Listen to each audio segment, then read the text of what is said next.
Olá, boa noite. Eu sou Rosiane Kennedy. Você confere com a gente a partir de agora as notícias que circularam hoje nos corredores do poder. Delação dos empresários da JBS é divulgada pelo STF e tem cerca de 2.000 páginas. Polícia Federal faz operação de combate ao tráfico internacional de drogas em 4 estados brasileiros. Os detalhes a partir de agora você confere com a gente aqui, diretamente de Brasília, pela TV Brasil, pela Rádio Nacional e emissoras públicas de todo o país. A gente começa falando justamente sobre a delação dos empresários da JBS. Foi o tema que mais gerou polêmica esta semana no ambiente político e também com repercussões econômicas. Hoje, o Supremo Tribunal Federal divulgou o conteúdo das delações dos irmãos Wesley e Joesley Batista, donos do grupo JBS. Esse material contém ali cerca de 2.000 páginas. Tem também as oitivas dos depoimentos prestados, são os vídeos ali dos depoimentos que eles prestaram ao Ministério Público Federal. A divulgação, a derrubada desse sigilo, dessas informações, essa liberação só foi possível hoje, na íntegra, porque ontem o ministro Edson Fachin, relator da Lava Jato no STF, homologou justamente esta negociação, esta delação premiada feita pelos empresários. Ainda em relação ao grupo JBS, esse grupo enfrenta, além da investigação na Operação Lava Jato, outros processos também, aí por suspeitas de desvios, pagamentos de propina, fraudes na liberação de recursos públicos. Daqui a pouquinho, inclusive, você vai conferir outros detalhes sobre processos que o grupo JBS enfrenta no âmbito econômico, ali em investigações no Ministério da Fazenda, no CMI. E aí, daqui a pouquinho, você vai ter detalhes sobre isso também.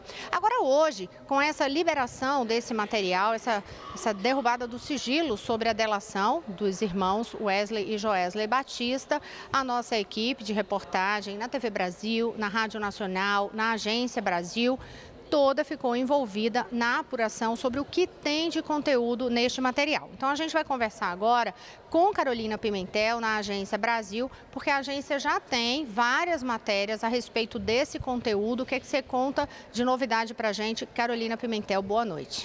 Boa noite, Rosiane. Na delação premiada, o empresário Joesley Batista, ele disse que a JBS usou doações oficiais para pagar propina a políticos que beneficiavam o grupo.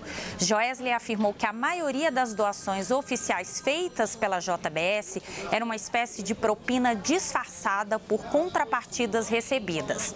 Ainda na delação, o empresário explicou como funcionava esse esquema de compra de políticos e confirmou que foram repassados recentemente cerca de 500 milhões de reais para agentes públicos. Joesley Batista disse também, abre aspas, os pagamentos são feitos das mais diversas maneiras.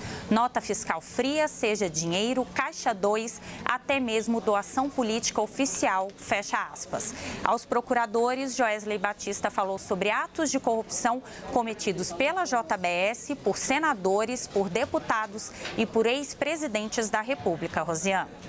Obrigada, Carolina Pimentel. Como eu ressaltei, a TV Brasil também está debruçada na análise deste material. E quem vai conversar com a gente agora é Catiúcia Neri, que vai antecipar aí os detalhes dos pontos que a equipe do Repórter Brasil, que vai ao ar daqui a pouquinho, às 19h45, já conseguiu detectar nessa apuração da delação. Boa noite, Catiúcia. Oi, Rosiane, boa noite. Isso mesmo, a gente vai trazer no Repórter Brasil os detalhes da delação. Eu adianto aqui alguns pontos.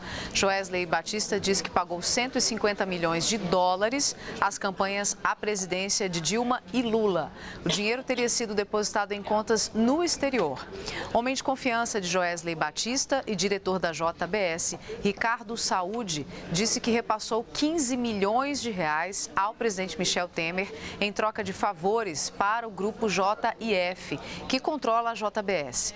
Dinheiro de propina da JBS também teria sido usado para eleger o deputado Eduardo Cunha para a presidência da Câmara e também para reeleger Renan Calheiros para a presidência do Senado. A campanha de mais de 1.800 candidatos de 28 partidos também recebeu verba ilegal e ajudou a eleger deputados, senadores e governadores. Joesley Batista diz ainda que foi procurado pelo deputado João Bacelar, do PR da Bahia. O parlamentar teria pedido dinheiro para comprar votos contra o impeachment de Dilma Rousseff. 5 votos, Rosiane, custaram 15 milhões de reais. A gente vai mostrar os vídeos da delação, também as respostas de todos os citados nesse documento liberado pelo Supremo Tribunal Federal. E eu vou relembrar, o Repórter Brasil começa às 7h45 da noite. É isso, Rosiane. Obrigada. Obrigada, Catiúcia Neri. E, claro, você acompanha aí como destacado também as respostas de todas as pessoas citadas. A equipe de reportagem está em busca dessas respostas para trazer ao longo de toda a nossa programação e agora no noticiário no Repórter Brasil. Agora há pouco eu falei sobre as investigações que a JBS enfrenta. Além da Lava Jato, tem outros processos. Tem processo, inclusive, na área econômica especificamente. Quem tem detalhes para a gente, novamente conversa com a gente agora é Carolina Pimentel, que aí eu já vou aproveitar para, na sequência, Carol, saber aí qual foi a manifestação, o entendimento do Supremo também. Eu sei que você tem informações sobre isso, a respeito da legalidade dessas gravações feitas pelo empresário da JBS. Mas em relação ao grupo mesmo, quais são essas investigações na área econômica? Rosiane, o Grupo JBS é objeto de 6 processos administrativos na Comissão de Valores Mobiliários, a CVM, que é uma autarquia vinculada ao Ministério da Fazenda que regula e fiscaliza o mercado de capitais. 3 desses processos foram abertos nos últimos dias 12, 17 e 18, para apurar notícias, fatos relevantes e comunicados envolvendo a companhia. A CVM não informou o teor desses processos. Como você disse, a JBS é alvo da Operação Lava Jato, mas também está sendo apurado se a companhia teria se beneficiado da alta do dólar que ocorreu ontem. E essa alta ocorreu horas depois da divulgação do áudio do encontro do empresário Joesley Batista com o presidente Michel Temer. Agora, falando sobre essa questão da legalidade dessas gravações feitas pelo empresário Joesley Batista, o ministro do Supremo Tribunal Federal, Edson Fachin, ele considerou que essas gravações são legais, essas gravações que foram feitas pelo empresário Joesley Batista e enviadas à Procuradoria-Geral da República dentro desse acordo de delação premiada. O empresário, ele gravou conversas com o presidente Michel Temer, com o senador Aécio Neves e também com o deputado Rodrigo Rocha Loures. Ao aceitar o pedido de abertura de investigação, o ministro Edson Fachin disse que a jurisprudência do STF valida gravações feitas por um investigado para captar conversas com terceiros.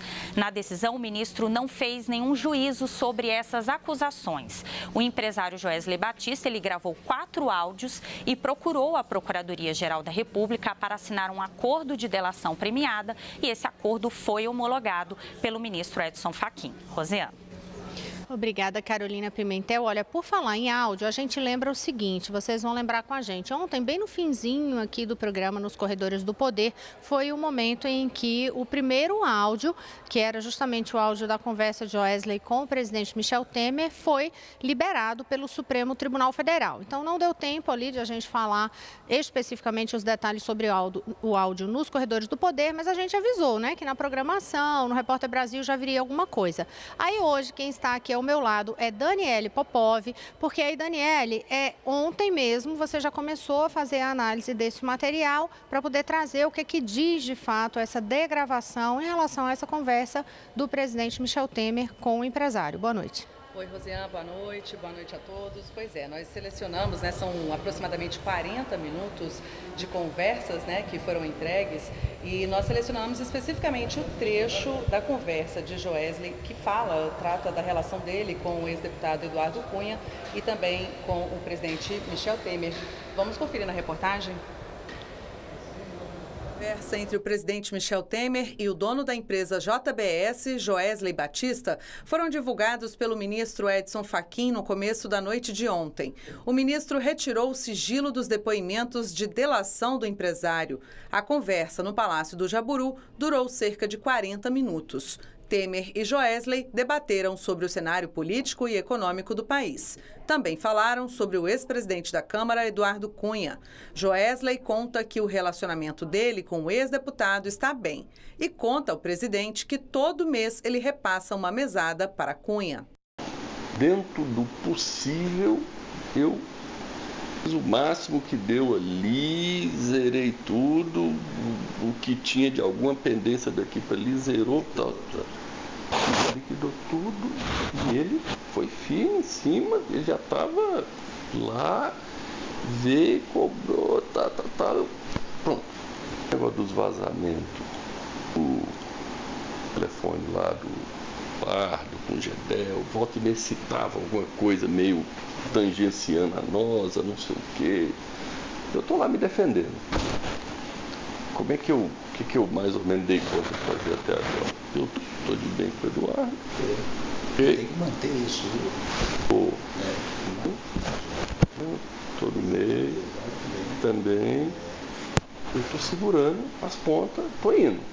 Os assessores de Temer responderam sobre os áudios e explicaram que a frase dita pelo presidente, "tem que manter isso, viu?", se refere ao bom relacionamento entre Cunha e Batista, e não a um suposto pagamento de mesada pelo silêncio do ex-deputado. Em outro trecho da conversa, Joesley conta que tenta influenciar a ação da Justiça e que está segurando 2 juízes que cuidam de processos contra o empresário. Estou virando os 2. Eu consegui botar uma dor dentro da força-tarefa, que também está me dando informação, e lá que eu estou para dar conta de trocar o procurador que está atrás de mim. Se eu der conta, tem um lado bom e um lado ruim. O lado bom é que dá uma esfriada até o outro chegar e tal. O lado ruim é que se vem um cara com raiva ou com não sei o quê, o que tá me ajudando tá bom, beleza. Agora o principal, que é o que tá me investigando. Eu consegui encolar um no grupo. Agora eu tô tentando trocar. Nesse trecho, Joesley destacou que tentava atrapalhar o trabalho da Justiça, o que é crime. Sobre isso, a assessoria do presidente explicou que ele não fez a denúncia porque não acreditou no que Batista dizia. Para o presidente, o empresário parecia apenas estar contando vantagem e que ele não poderia crer que um juiz e um membro do Ministério Público estivessem sendo corrompidos. Olha, em relação a esse áudio, a gente vai conversar agora com Marcelo Brandão, que é setorista aqui da Agência Brasil no Palácio do Planalto, e em relação justamente para entender como é que foi essa repercussão, né, Marcelo? Porque ontem à noite, na hora que esse áudio estava sendo divulgado, o presidente Michel Temer acompanhou juntamente com os assessores aqui no Palácio do Planalto. E qual foi a reação? Eu estou sendo avisada aqui que a gente teve um probleminha nesse exato momento com o som do microfone, eu vou usar o meu mesmo. Tudo bem. Então, Marcelo, qual foi a reação? Pronto, voltou a funcionar. Voltou? Temos aqui o microfone? Voltou a funcionar. Então tá. Como é que foi essa reação ontem? Depois que o áudio, de fato, tanta polêmica sobre o áudio, depois que esse áudio foi divulgado, qual foi a reação aqui no Palácio do Planalto? Foi de alívio, né? Então, boa noite, Rosiane, boa noite a todos. O clima aqui foi de alívio porque o áudio, o presidente constatou que realmente não tinha nada comprovando essa questão da compra do silêncio de Eduardo Cunha e do doleiro Lúcio Funaro. Isso causou um alívio aqui no Planalto, já era noite já, e isso deixou o Planalto pessoal mais relaxado, os assessores do presidente, e até o presidente cogitou, Rosiane, que fazer um pronunciamento hoje já de posse do conhecimento do áudio, mais assertivo, né, de realmente sou inocente e tudo. Só que o clima hoje mudou, né? Com essa divulgação das delações, o Planalto agora se fechou de novo, as informações que costumam correr com mais facilidade estão mais difíceis hoje, então o Planalto hoje está mais soturno, podemos dizer assim. Até mesmo para poder fazer a análise desse material, da mesma forma que as equipes de reportagem fazem essa avaliação, né? Ficam ouvindo todo esse material. aqui dentro do Palácio Planalto, a equipe de comunicação, todo mundo também faz a análise, sem contar a equipe de advogados, enfim, é um material necessário para que se tenha cautela, até mesmo para se fazer esses pronunciamentos. Exato. Se ontem a impressão é que, assim, realmente o presidente Temer é inocente, não havia aquela denúncia que tinha sido divulgada no começo. Hoje, com essa divulgação, agora estão de novo debruçados sobre as delações para saber como se manifestar.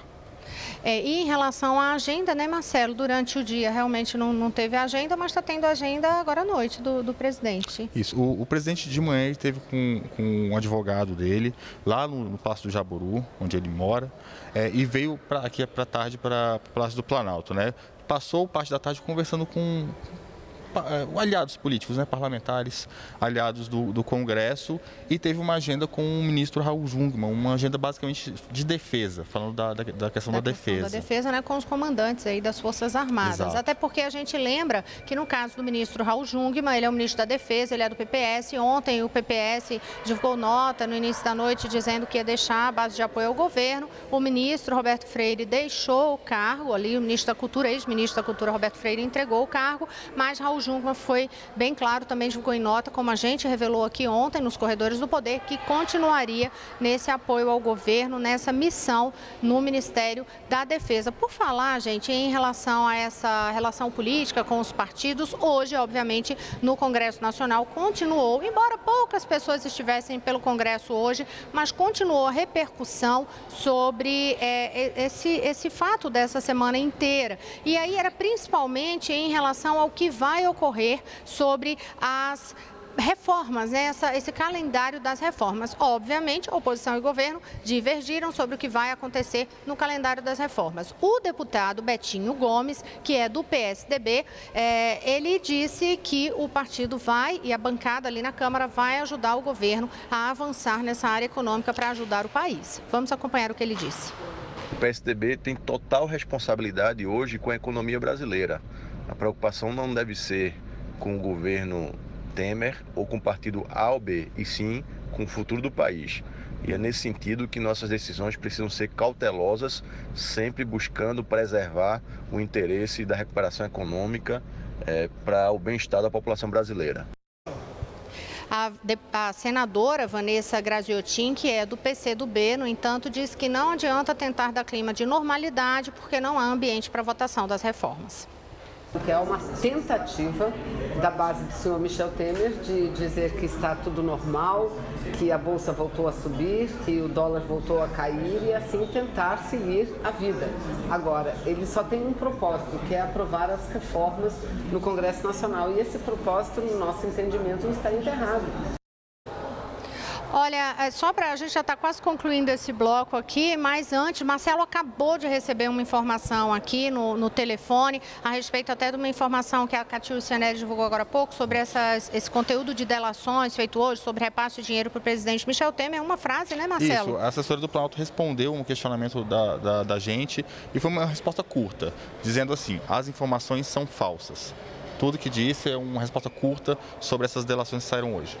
Portanto, os outros detalhes você acompanha no Repórter Brasil. Eu vou aproveitar já para fazer o balanço da semana, porque esse, sem sombra de dúvida, foi o principal fato da semana. Eu acho que, inclusive, Marcelo, a gente pode concluir aí, aproveitar uma frase do presidente Michel Temer, ele que fez um pronunciamento à nação ontem, né, depois que surgiram essas denúncias, ele fez um pronunciamento à nação, foi taxativo, disse que não renuncia, que é inocente, que as acusações são falsas e que vai provar isso, que não tem nenhuma preocupação com isso. Nesse pronunciamento também, Michel Temer cobrou celeridade em relação a essas investigações. Então, o pronunciamento do presidente Michel Temer foi um dos principais pontos da semana, e uma frase utilizada por ele ali talvez resuma um pouco do que foi esta semana mesmo. Ele disse que para o governo foi uma semana que foi a melhor semana e naquele mesmo momento a pior semana, que é a melhor porque tinham fatos muito bons no início da semana. Exato. Na sexta-feira passada o governo estava comemorando um ano com números positivos na economia, geração de empregos, etc. De segunda a quarta, a conversa era basicamente sobre reformas, reforma trabalhista, da Previdência, principalmente trabalhista. Então, reuniram os senadores do PSDB aqui, ainda o senador Aécio Neves estava aqui, falou com a gente. Ele que continua senador, ele foi afastado do mandato, mas ele não perdeu o mandato, ele exatamente, continua está senador. afastado, exatamente. Foi uma semana que começou com as negociações, teve a marcha dos prefeitos, que foi motivo para comemoração, porque o presidente conseguiu aquele acordo com a medida provisória para fazer a renegociação dos débitos previdenciários dos municípios, e teve também a confirmação dos prefeitos de que a Confederação Nacional dos Municípios ia apoiar a reforma da Previdência. Exato, isso foi até quarta-feira à tarde. Quarta-feira à noite tudo mudou e parece que, Rosiane, foi em outra vida isso. Foi exatamente um resumo dessa semana. Agora sim, esta semana foi uma semana tensa aqui para o governo, para o ex-presidente Lula também, porque a gente lembra que esta semana o Ministério Público entregou na Força-Tarefa da Lava Jato novos documentos ali no processo que o ex-presidente Lula enfrenta sobre o triplex, e apresentou ali inclusive uma foto que ele aparece ao lado dos empresários e engenheiro ali da OAS no sítio em Atibaia. E sítio justamente que a suspeita do Ministério Público é de que pertence ao ex-presidente Lula e que obras foram feitas ali como pagamento de propina. O ex-presidente Lula nega, e além dessa foto ainda teve aquela divulgação de um teor de conversa entre essas pessoas que aparecem ali na delação, e essa conversa dizendo que eles estão indo ao sítio de Lula naquele dia. Eles falam que estão indo para um churrasco na fazenda de Lula. O ex-presidente nega que o imóvel seja dele. No próximo bloco, mais um noticiário extenso aí para vocês. Até lá!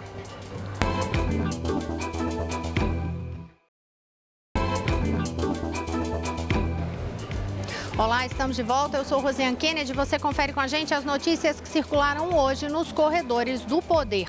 A gente abre esse bloco falando agora sobre uma operação da Polícia Federal para investigação de tráfico internacional de drogas. Jéssica Gonçalves deixou um material gravado para a gente detalhando o que foi a sua operação hoje. Ela que gravou esse material no estúdio da Rádio Nacional. Boa noite, Rosiane. A Polícia Federal deflagrou hoje a Operação Flashback para investigar uma organização criminosa envolvida no tráfico internacional de drogas. O grupo enviava entorpecentes saindo de portos do Brasil direto para a Europa. Foram cumpridos 20 mandados de busca e apreensão, 18 de prisão preventiva e 6 de prisão temporária nos estados do Paraná, São Paulo, Rio Grande do Sul e Pará. Na cidade de Porto Alegre, a polícia apreendeu uma pistola que estava escondida dentro de um livro falso. Os investigados vão responder pelos crimes de tráfico e associação para o tráfico internacional de drogas. O nome da operação, Flashback, faz referência à forma recorrente como os investigados agem nos portos nacionais. Outras operações da Polícia Federal já prenderam diversas pessoas cometendo os mesmos crimes na cidade de Paranaguá, litoral do Paraná. Rosiane. Olha, aí a gente volta a falar agora sobre as delações dos empresários da JBS. Carolina Pimentel tem informações sobre o deputado Rocha Loures, que também é citado ali por Joesley Batista. Carol. Rosiane, o deputado afastado Rodrigo Rocha Loures, do PMDB do Paraná, ele chegou hoje a Brasil. Ele desembarcou no Aeroporto Internacional de Guarulhos, em São Paulo, por volta das 6h10 da manhã, vindo de Nova York. Rocha Loures, ele foi citado na delação premiada do empresário Joesley Batista, que é o dono da JBS.